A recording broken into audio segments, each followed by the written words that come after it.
your acronym, so I'll send you back a copy. Okay, and when you say they have submitted, who has submitted The that? Sheriff's Department. This is a contract between the auxiliary and the Sheriff's Department. A proposed contract. Okay, and again, one of the other things I have to look up is code, because I know there is a code, that directly discusses auxiliary, but you're telling me that these individuals are not. This is different from a reserve officer's, where a reserve, and I understand, reserve officer is technically an individual who receives similar training, per 6-3-1A. I'm going to have David Walton. He's a deputy and he's here. I'm going to have him again state that whether these are reserve officers or auxiliary for you. They're not reserve deputies or auxiliary deputies. They're not either one. No, sir. A reserve deputy is required to have the exact same training that I have. Right. It'd be like a substitute bus driver, so to speak. I mean, a substitute bus driver has to have the same qualifications that the bus driver has. In order, say I went out on some kind of leave for 6 months or whatever, and they had a reserve person to take my place while I was gone, that person would have to have the same training that I have. He has to have gone through the State Police Academy for the 16-week training that I have and be a certified officer in West Virginia. Sure. Okay. And these individuals are not that. No, they're not. They're neither reserve deputies or auxiliary deputies. They're not deputies at all. Okay. But they are underneath the direct control of the sheriff. Is that correct? That's correct.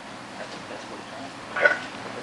Yeah, that's not a problem as far as, that helps clarify it on my end. But if I can get that agreement to find out what that is, and then I will also share this with Wendy and see what she can come back with. I'm afraid I already know the answer, but I don't want to give that to you unless I have somebody to do that, because you're asking me a legal interpretation, and since I'm not an attorney, that would have to be something that I would prefer to have from them. Okay. Well, thank you, Mr. Rawlings. I think we'll look forward to hearing back from you ASAP. Okay, sounds good. Thank you. David, may I address that? I know a great deal about this. Right. Jamie, you had a question? I would just wonder, because I've heard some different theories and rumors and whatever.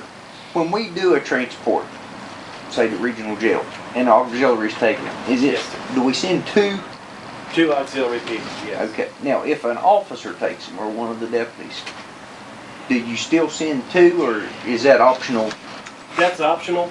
A lot of times, no. We'll send one officer and maybe an auxiliary person with the officer. I mean, I know that if we have someone that shows any signs or any tendencies of any violence or whatever, of course, auxiliary people don't transport these people. Deputies do that themselves. Same with the mental hygiene. If we have a mental hygiene person who is violent, combative, there's a deputy at the hospital with them.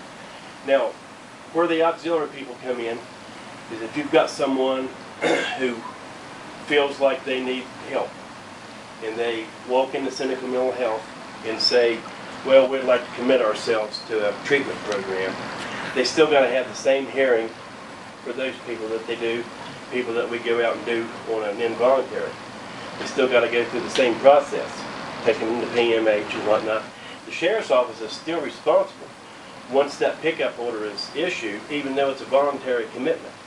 The sheriff has the same responsibility to provide transportation and security for that person while at PMH as he does for a person that is being involuntarily committed. And that's the types of situations where an auxiliary person comes in really handy, because you can put some of those mental hygiene hearings. Mr. Safford, being a former mental hygiene commissioner, can understand this when I say this, but some of these things go on for a day, and I'm talking 24 hours.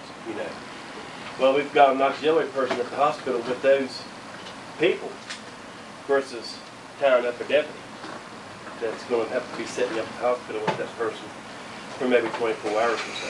Right. I might add out of the salary, that's twice what you would be paying the auxiliary person. So, Well, we are running behind. I think the best thing to do, just a moment, Mr. Meadows.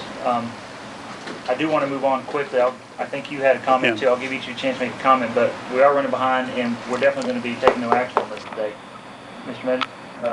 Have you looked into the need for this extra service?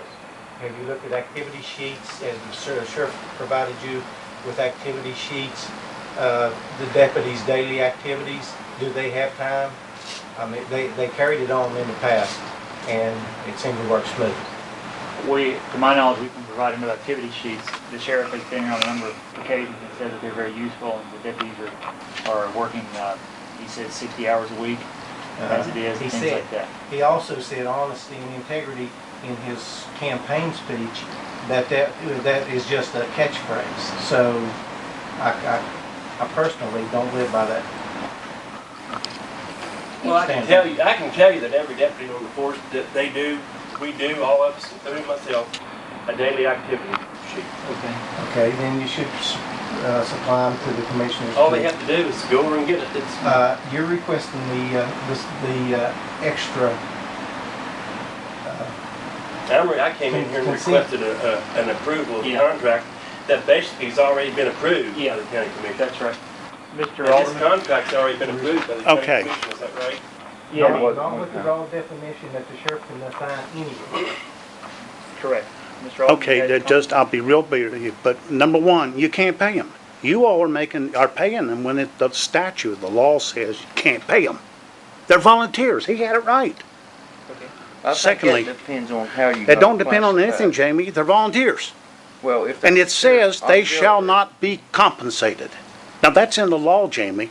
Yeah, but we got them as contracted services. You can't do it. You can only do what the law says. Now, the second thing is, they don't take an oath of office. They can do whatever they want to. They can do a Brad talking in the back seat of the car.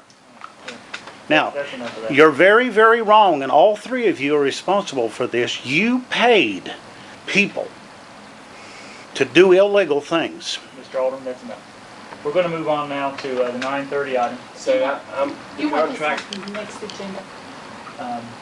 Yeah, we're going to table it to the next agenda. the contract though that was approved previously is still in effect? Yeah, Okay. that's right. All right, thank you. Thank you. 9:30 a.m. William Foe, discussion interaction, change